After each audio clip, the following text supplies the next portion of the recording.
Hello friends, welcome to Kala's food hub. இன்னைக்கு நம்ம சேனலில் எண்ணெய் கத்திரிக்காய் குழம்பு எப்படி செய்கிறதுன்னு பார்க்கலாம்.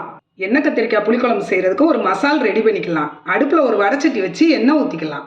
சோம்பு 1/4 டீஸ்பூன், இஞ்சி ஒரு சின்ன துண்டு, பூடு 4 பல், கருவேப்பிலை,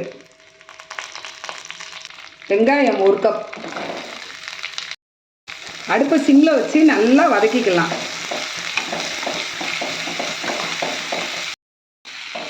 வெங்காயம் லேசாக வதங்கிருச்சு. 2 நறுக்கின தக்காளி பழத்தை போட்டுக்கலாம். தக்காளி வேகமாக வதங்குறதுக்காக கொஞ்சமாக உப்பு போட்டுக்கலாம். நல்லா வதக்கிக்கலாம். தக்காளி வெங்காயம் வதங்கிருச்சு. காஷ்மீரி சில்லி 3 டீஸ்பூன் குழம்பு மிளகாய்த்தூள், 1 டேபிள் ஸ்பூன் தேங்காய்ப்பூ, எல்லாத்தையும் நல்லா கிளறிக்கலாம்.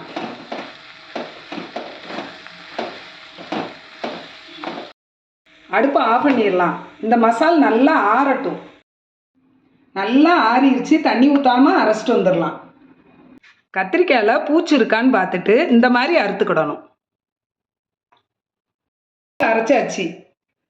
கத்திரிக்காயை அரிசி கழுவுன தண்ணியில் நல்லா கழுவிட்டு எடுத்து வச்சுக்கலாம்.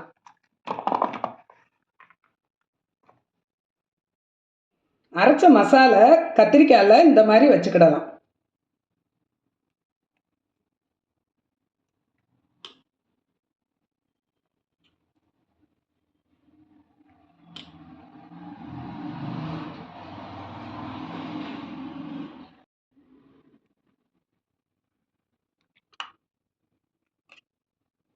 எல்லா கத்திரிக்காயிலையும் மசால் வச்சாச்சு.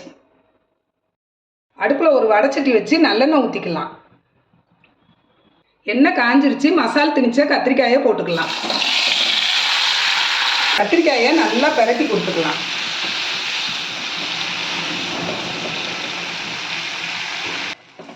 ரெண்டு நிமிஷத்துக்கு ஒருக்க இந்த மாதிரி கத்திரிக்காயை கிளறி கொடுத்துக்கிட்டே இருக்கணும். நல்லா எண்ணெயிலே கத்திரிக்காய் வதங்கிருச்சு. அடுப்பை ஆஃப் பண்ணிடலாம். அடுப்பில் ஒரு வடைச்சட்டி வச்சு நல்லெண்ணெய் ஊற்றிக்கலாம். உளுந்தம்பருப்பு, கடுகு பொரிஞ்சிருச்சு. கருவேப்பிலை, சின்ன வெங்காயம் நறுக்குனது. அடுப்பை சிம்மில் வச்சு நல்லா வதக்கிக்கலாம். வெங்காயம் நல்லா வதங்கிருச்சு. அரைச்ச மசால் மீதியை போட்டுக்கலாம். மிக்ஸி ஜாரை கழுவி அந்த தண்ணியும் ஊற்றிக்கலாம். புளித்தண்ணி கொஞ்சம் ஊற்றிக்கலாம். உப்பு ஏற்கனவே தக்காளி வதக்கிறப்ப கொஞ்சம் போட்டோம், இப்போ கொஞ்சம் போட்டுக்கலாம்.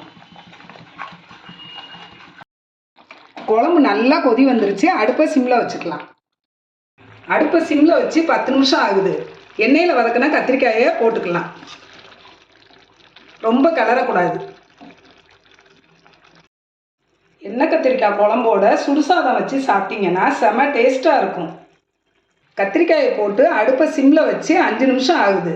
குழம்பு நல்லா எண்ணெய் பிரிஞ்சு வந்துருச்சு. அடுப்பை ஆஃப் பண்ணிடலாம்.